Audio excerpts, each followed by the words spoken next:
Good morning, travelers. Solo Sue here. It is day 3. We are at Catalina Island, and they just cleared the ship. It is 8:15 in the morning, and I'm going to head on shore in just a little while and see what kind of mischief I can get into there. In the meantime, I need some coffee and some breakfast first. Okay, off I go. The buffet was actually pretty crowded. It was hard to find a seat, and so I walked a bit further through it, and if you go all the way aft, you will find Big Chicken, and it does in fact serve breakfast. So I was able to get some chicken and biscuits and some fries, and it was quite tasty, and I highly recommend it. So yeah, if you're on one of the ships that has this, go for it. It's good.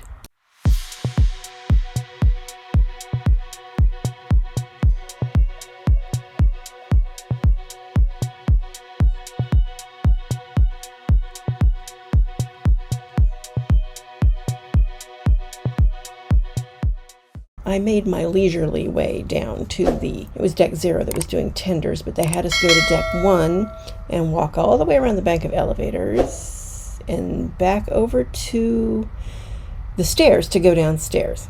So they shoot us onto the tender, and tender moves quite a bit. You know, they were having trouble adjusting the gangway, and they would have a few people come down it and have to readjust it, and it was moving quite a bit while people were trying to get up and down and stuff, because the seas were pretty busy, shall we say. They were directing whether you would go downstairs or upstairs, and they said, that we were to go upstairs when I got on, and there was no seats.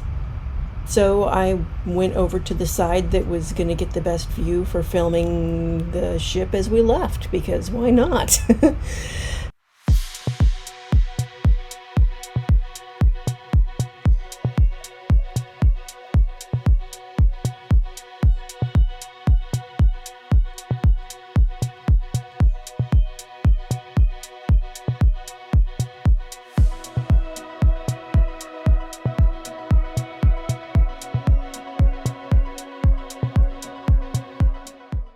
When you approach Catalina, you can see it's a big bay in there, big semicircular bay. And we get in on one side, and on the far side of the bay, there's that casino, that iconic building that Catalina is known for.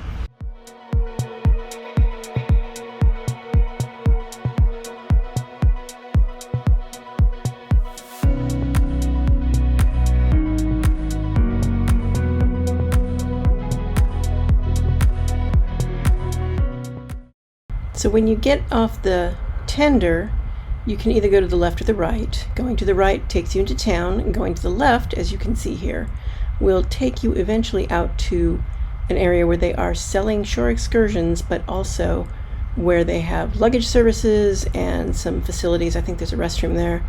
But if you keep going, there's actually a really nice view area of the ship from the shore, and so I went out there and I took a look around and just took some pictures of the ship and sort of enjoyed the area before I headed back out to town again. The company here you can see is Catalina Express, and there's various options here. There's some lockers I guess you can rent, and there's something called luggage services. I'm assuming you could get maybe a bigger place to store your luggage or something if you wanted to. Not that people coming off of cruise ships typically have luggage with them, but it's nice to know that if you're ever here for something else, that you would have that option. And then here you can see these grates. It's hard to see on the camera, but it gives you a view all the way down to the ocean there. So you're just sort of walking straight over the water when you're walking on the metal grates. It feels kind of strange. And here we have the viewing area, and we have our ship and another tender heading back to it. And when you look over the railing, you can see from the top this kind of kelp forest, and it was really interesting to see. I wanted to show this. It's the Veterans Memorial on your way into town.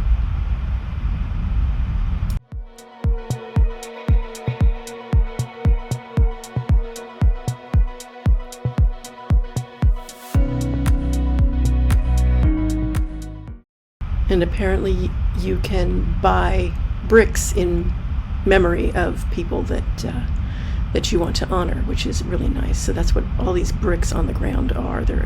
Well, not all of them, of course. They are engraved with people's names. Before you get all the way into town, there are actually several places that will rent you golf carts or bicycles to make getting around easier, so you don't actually have to walk the whole way if you don't want to. I went into town and started shopping. This one looked particularly delicious. The shopping area is quite extensive. It's the main drag as well as the side streets, and so there's lots of boutiques and such down here. I thought this was really interesting. It's an old building and it has this very old bank vault, and they've just, used it as part of the decor, because what are you going to do with it? You don't want to waste the space. And so they've got just art pottery here set up to show people. I thought it was quite an interesting sort of feature of this store.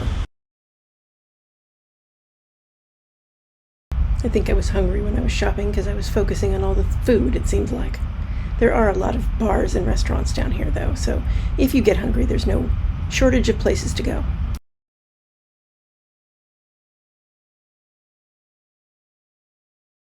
So I thought this was interesting. Apparently you can take a biofuel Hummer expedition and go and spot the bisons. Where else are you going to find public paddleboard storage?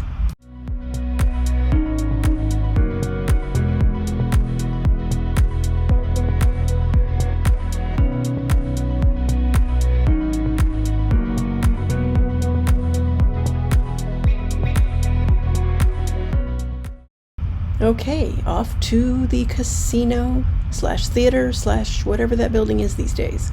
It was originally at some point a casino. I believe it was during like the Deco period when it was built.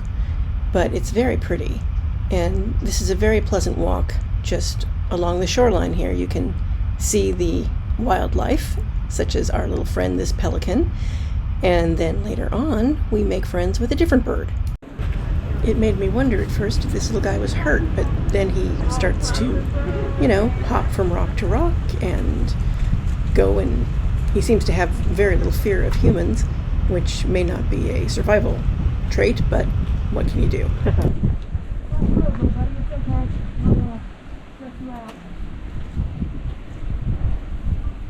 It's like, I'm just going for a walk.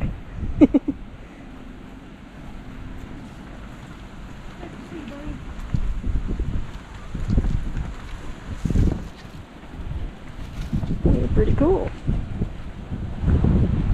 Have a good birdie day.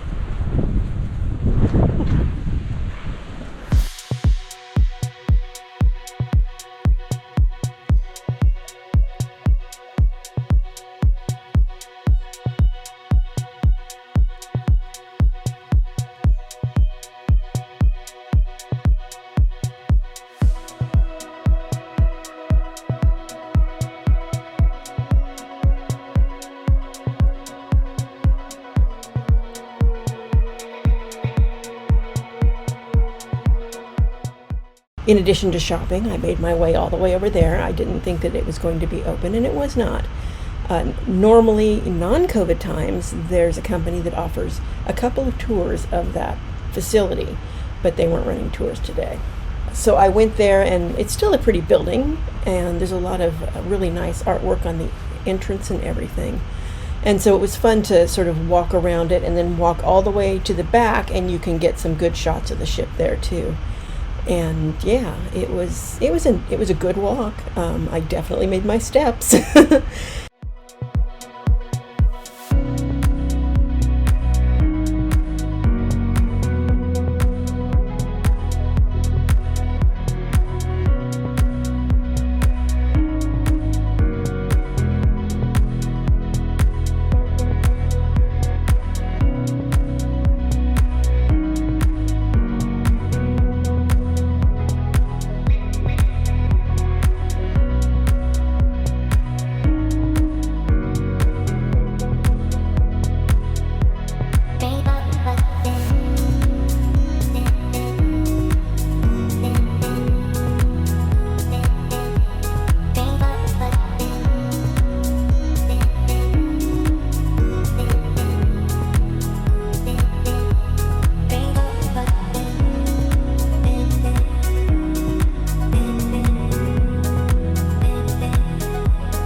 At one point, these birds were flying directly over my head, so I snapped a picture, and this is how it turned out. I thought it was pretty cool.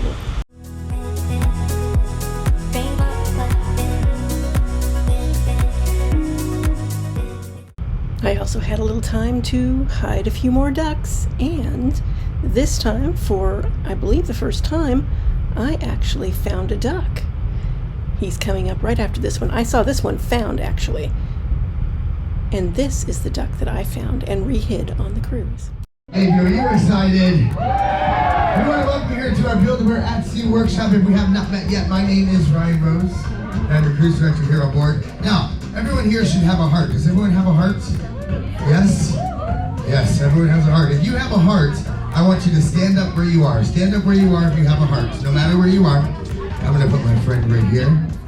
Now, we're getting ready to do something very, very special. It's a tradition with our Build-A-Bear at Sea ceremony, okay? Now, if you have a heart, I need you to put your heart up in the air because we have to make sure these hearts are ready for our new friends. Yes? Make sure the hearts are ready for our new friends. So, what you need to do, first I need you to take your hearts and I need you to rub your heart on your head. Rub your heart on your head so that way your new friend is nice and smart, just like you. Yeah, nice and smart, just like you. Now, take your heart, throw it up in the air, wave it from side to side, side to side. There we go. Now I want you to make a muscle with your other arm. Make a nice big muscle. Nice big muscle. Now I need you to rub that heart on your muscle. Rub that heart on your muscle so that way your new friend is nice and strong, just like you. Yes, nice and strong. Take your heart, throw it up in the air, wave it from side to side. Yes?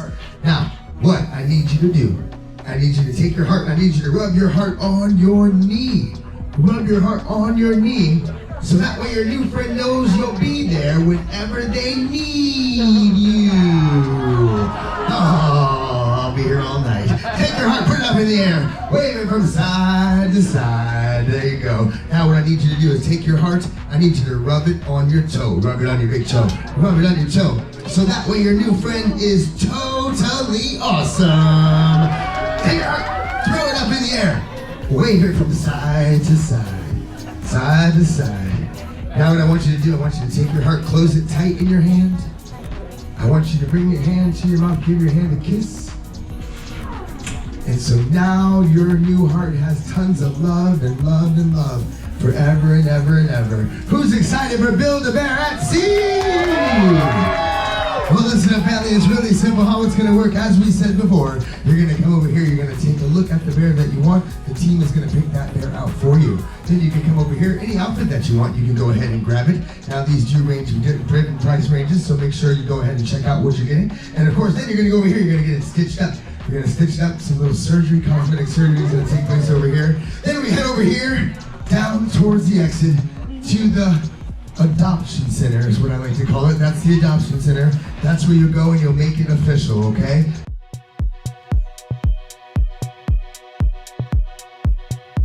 Dinner was at Bonsai Sushi, and they give you this menu, and you basically check what you're interested in, and then they bring it to you. This is the miso soup, and I got the bento box with a roll and several other lovelies and some salad.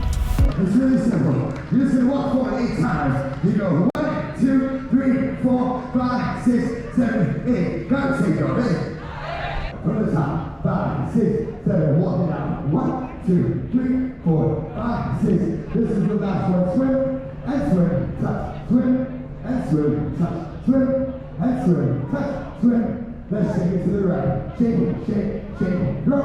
Shake it, shake, shake, throw. Shake it, shake, shake, throw. Shake it, shake, shake, throw. Now say yeah. 3, 4. Oh my God, your leg is stuck. 1, 2, 3, 4, 5, 6. I like the way you explain Back it up. Back it up. 5, 6, 7, 8. Freestyle.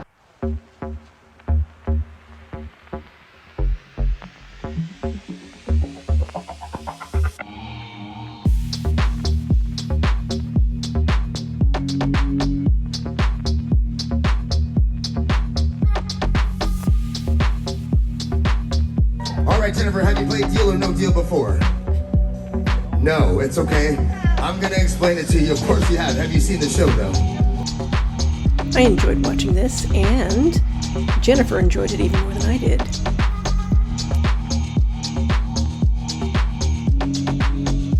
Back to the Red Frog, my favorite bar on the ship. And the bartenders are awesome, as you can see. They're clearly enjoying their job.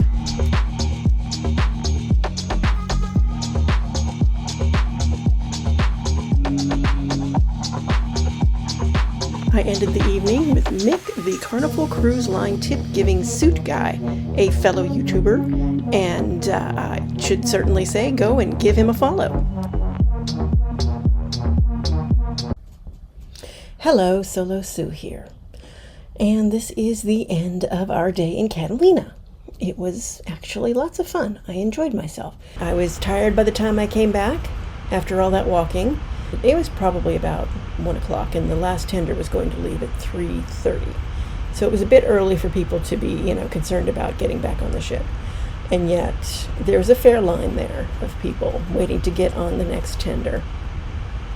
And they took a while to board us. And again, standing room only. So they more than fill these tenders, which kind of surprised me. Usually I'm not used to them filling them so that people have to stand the entire voyage. But they did both ways. So we got to the ship. It was a very slow approach because there was another tender there for a while. And once we finally got, the other tender off and away, then we pulled alongside it. Everything seemed fine. And we sat. And we sat. People lined up. They didn't move anywhere. Nobody was getting off. And then finally, probably 15 minutes of waiting, a few people started getting off. And you could see them, you could see that people were actually going up and getting off the ship, and then it stopped again. We'd have this little, small trickle of people getting off the boat, and then we'd be sitting again.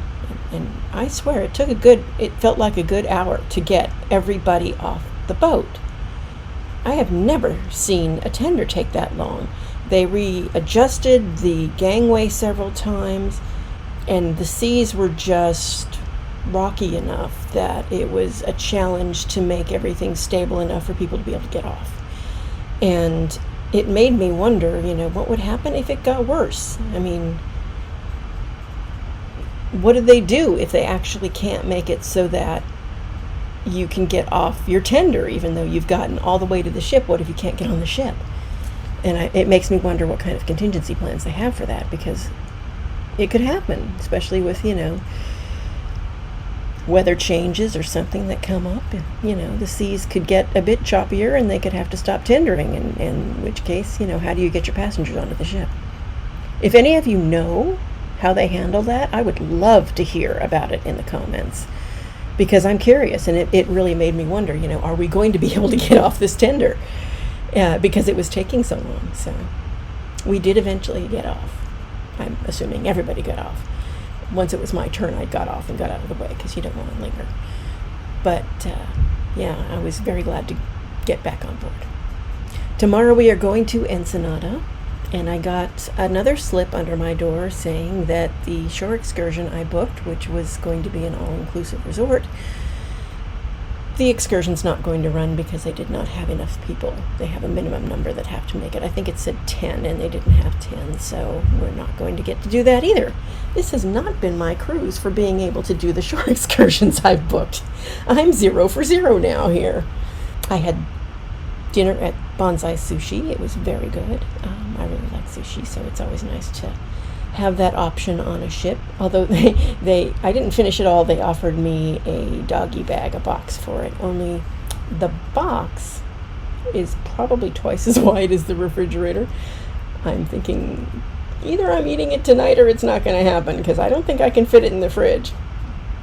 Solo Sue signing off.